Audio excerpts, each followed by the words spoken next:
Nagsorry si Senator Cheese Escudero matapos amining sa kanya ang naka-issue na protocol plate na 7 ng sasakyang dumaan sa EDSA busway. Pinahaharap na raw niya sa MMDA ang driver ng kanyang kaanak na nagmamaneho ng sasakyan. May report si Oscar Oida. Sinita kahapon ng isang SUV na may plate number 7 o protocol license plate na para sa mga senador na dumaan sa busway. Sa pupunta? Titikitan pa lang ng MMDA ang driver pero nagmaneho na ito palayo. Inamin ni Senator Cheese Escudero na sa kanya naka-issue ang naturang license plate. Driver daw ng kanyang kaanak ang nagmamaneho ng sasakyan. Pinahaharap na raw siya ng Escudero sa MMDA.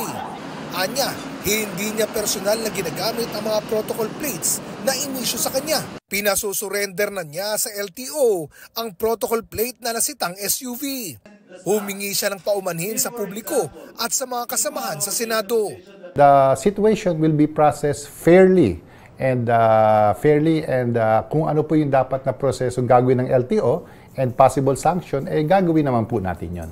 Isa pang sasakyang dumaan kahapon sa busway ang tinakbuhan ng mga enforcer. Number 8 ang protocol plate number nito na para sa mga congressman. At the moment, chine-check nila through the conduction sticker kung sino talaga ang magmamayari nung sasakyan na yon. Hinahanap din ng DOTR ang babaeng driver na sinita rin dahil sa pagdaan sa EDSA bus carousel sa bahagi ng Makati City. Yung driver's license nyo po, ma'am. Pamangkin ako ni Major General. So, wag mo akong aanihin. I'm military. I'm Filipino-American. I'm taking care balikatan natin. Yes po. Tama na yan. Pero ma'am, bawal po tayo sa busway, ma'am. Yes ma'am. Nang kumpiskahin ang kanyang driver's license, tumanggi siyang iabot ito sa enforcer. Pwede po bang makita po? Yes po. Pero hindi ko pwede kukunin ng driver's license ko. Pero napicturean daw ng enforcer ang lisensya, kaya natikitan pa rin ang babae. Salamat. Oscar Oida, nagbabalita para sa GMA Integrated News.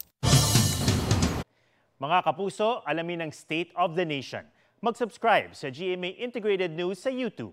Sa ating mga kapuso abroad, samahan niyo kami sa GMA Pinoy TV at sa www.gmanews.tv.